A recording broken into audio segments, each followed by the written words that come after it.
साहित्य वो है जो मनोभावों को प्रकट करता है और साहित्यकार वो जो समाज को अंधेरे से उजाले की ओर ले जाने का प्रयास करता है, समाज में नई ऊर्जा भरने का काम करता है। गाडरवारा में साहित्यकार डॉक्टर सुशील शर्मा की 4 कृतियों का विमोचन किया गया।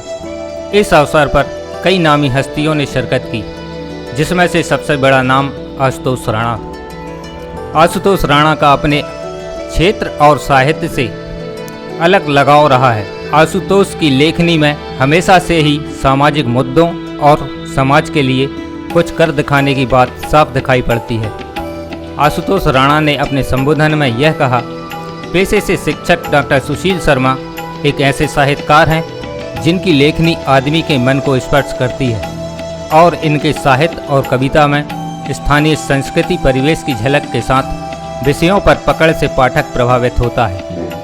और जब मैं अपने बारे में ये मान के चलता हूँ कि यहाँ पे शैलेंद्र बैठे हैं, रविंद्र बैठे हैं, हीरे वीरे का सोने चांदी का ये काम करते हैं। शैलेंद्र, रविंद्र तो अब आजकल तेल में निकल गए, शैलेंद्र ये बैठे हैं कि हीरों के बीच में यदि कांच के टुकड़े को रख दो तो वो भी आपको हीरे की चमक भासित करने लगता है और आदमी लपका में ये समझता है कि शायद जो भी हीरा हुई है।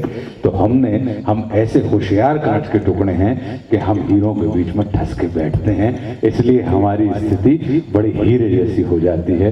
तो भैया ऐसे हमको अपने बीच में ठसा के बिठा ले रहना आप लोग, तो हम कांच होते हुए भी हीरे के भाव से बिकते रहेंगे।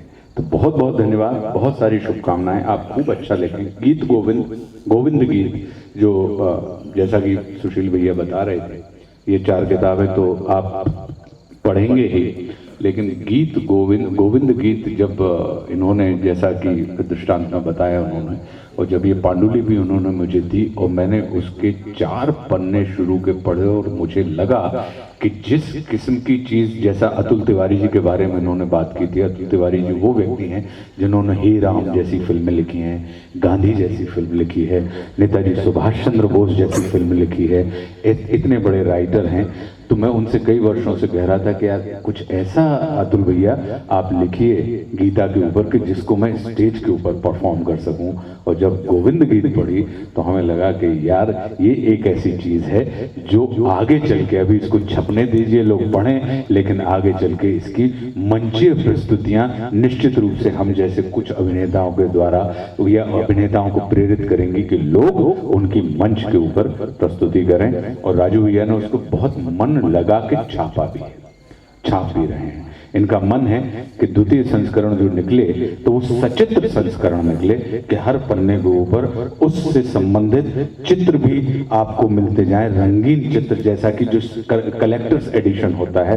तो वैसा भी हम ये रहस्य का उद्घाटन करने की हमने अनुमति ले ली थी, इसलिए हम आपको बता रहे हैं। तो किताब विषय के अनुरूप, आपकी लेखनी के अनुरूप उतनी ही गरिमा प्राप्त करेगी। बहुत बहुत धन्यवाद। कार्यक्रम में स्थानीय जनप्रतिनिधियों के साथ साहित्य के क्षेत्र से जुड़े लोगों के बीच यह कार्यक्रम संपन्न हुआ।